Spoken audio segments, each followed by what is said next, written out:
में इस सेमिनार में बोलने का मौका हम जैसे बच्चों को भी मिल रहा है कि हम अपनी बात रख सकें। 100 साला जश्न है और उसमें हम एक ऐसी बुजुर्ग शख्सियत को याद कर रहे हैं जिनको याद करना इस दौर में बहुत जरूरी सा हो गया है। कभी किसी ने कहा कि ये रिज़्क़े अश्क फराहम बहम किया जाए, हमारी आंख पे रहमो करम किया जाए, वो इतना ढेर हसी था कि हम पे लाजिम है तमाम उम्र बिछड़ने का गम किया जाए। आजादी के पहले का हिंदुस्तान, जंग आजादी की जो मुश्किलें थी उस वक्त का हिंदुस्तान,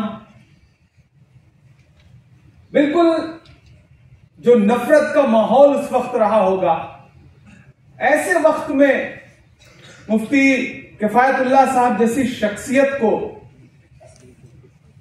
आप तसव्वुर करें और याद करें तो लगता है कि वो सारे मंजर आज हमारी आंखों के सामने चल रहे हैं। जमीयत का किरदार जो 1947 से पहले था और जिस तरह जमीयत ने अपनी जिम्मेदारियों को उस वक्त निभाया, हमें लगता है कि उन बुजुर्गों को आज हर दिन याद किया जाए तो शायद मौजूदा हिंदुस्तान में थोड़ा बदलाव आ सके। मैं सलाम करूंगा अपने उन बुजुर्गों को और खुसूसी तौर पर मुफ्ती आजम को। उस वक्त ये जो शाहजहांपुर में एक ऐसी कोपल फूटी जिसे मुरादाबाद ने अपनी मोहब्बत से सींचा और वही दरख्त जब देवबंद पहुंचा तो दारुल उलूम देवबंद ने जो उनकी परवरिश की, उसके बाद उसका साया पूरे हिंदुस्तान पर मोहब्बत की शक्ल में जो पड़ा, तो अंग्रेजों के खिलाफ एक ऐसी आवाज बुलंद हुई जो अलल एलान उस वक्त के हाकिमों के सामने कहती रही कि हम जमीयत के लोग हैं और हम पे कितना भी जुल्म करो, हम तुम्हारे खिलाफ खड़े हैं तो खड़े हैं। नेताजी सुभाष चंद्र बोस, जिनके लिए कहते थे कि हिंदुस्तान की आजादी का बहादुर रहनुमा मुफ्ती किफायतुल्लाह दहलवी, जिनके बारे में महात्मा गांधी से लेकर के पंडित नेहरू से लेकर मौलाना आजाद से लेकर के उस दौर के हर बड़े जंग आजादी के सिपाही ने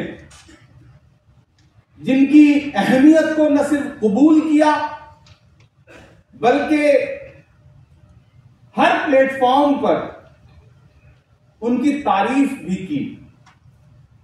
और मौलाना महमूद मदनी साहब और अपने तमाम बड़े बुजुर्गों की मौजूदगी में और हिंदुस्तान के लगभग हर शहर से यहां जो लोग बैठे हैं, मैं उन सब की मौजूदगी में ये कहना चाहता हूं कि हालात कुछ वैसे ही हैं, इसलिए जिम्मेदारियां और बड़ी हो जाती हैं।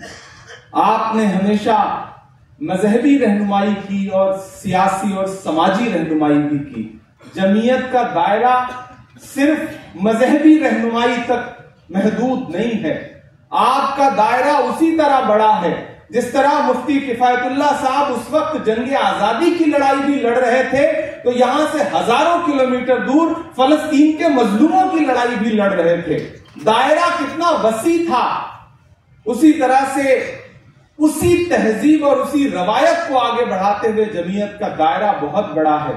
मैं बहुत छोटा हूं, मेरी उम्र बहुत कम है, मैं तो इस महफिल में मकाले सुनने आया था कि अपने बुजुर्गों के बारे में, अपने पुरखों के बारे में कुछ सुनूंगा और उसको जाकर के दुनिया को अपनी आवाज में और अपने नजरिए से बताऊंगा।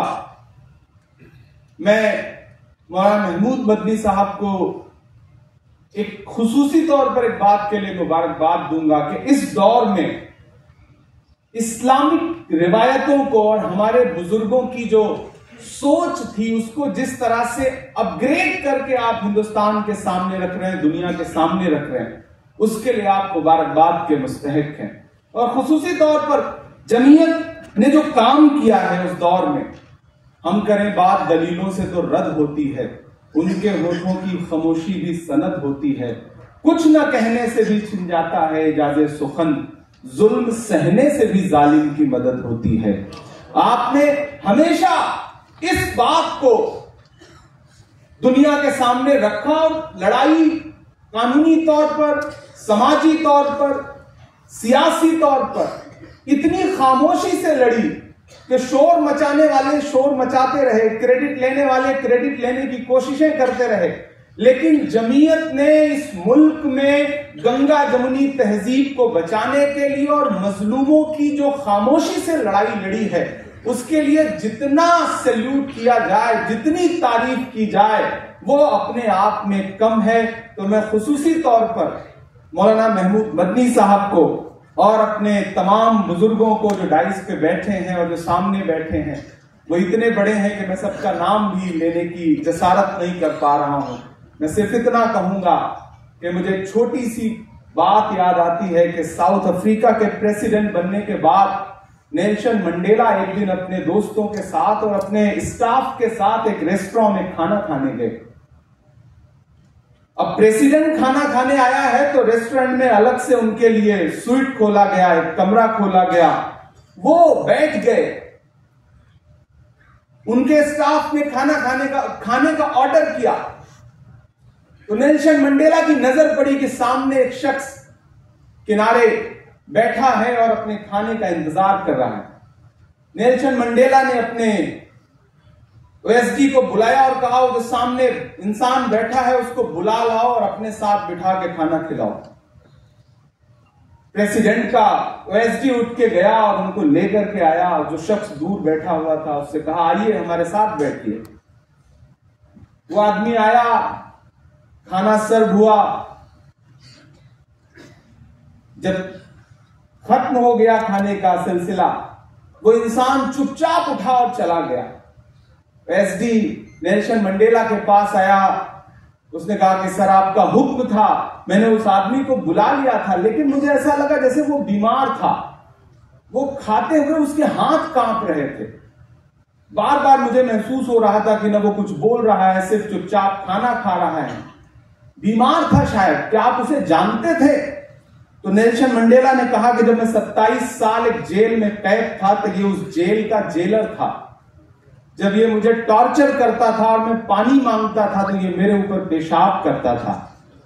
आज जब मैं प्रेसिडेंट बन गया हूं और इसने मुझे देखा तो ये इस डर से कांप गया कि मैं इससे बदला लूंगा, लेकिन शायद इससे बड़ा बदला कुछ नहीं हो सकता था कि मैंने उसको अपने साथ बिठा करके उसे खाना खिलाया। तो मैं अपने नौजवान साथियों से और इस प्लेटफॉर्म से ये कहना चाहता हूं कि हिंदुस्तान लगभग कुछ वैसे ही मरहलों से गुजर रहा है, वैसी ही नफरतें हैं, वैसी ही नफरत की हवाएं हैं। लड़ाई बहुत बड़ी है और मेरे बुजुर्गों, जमीयत का रोल तब भी बहुत बड़ा था, आज भी बहुत बड़ा है।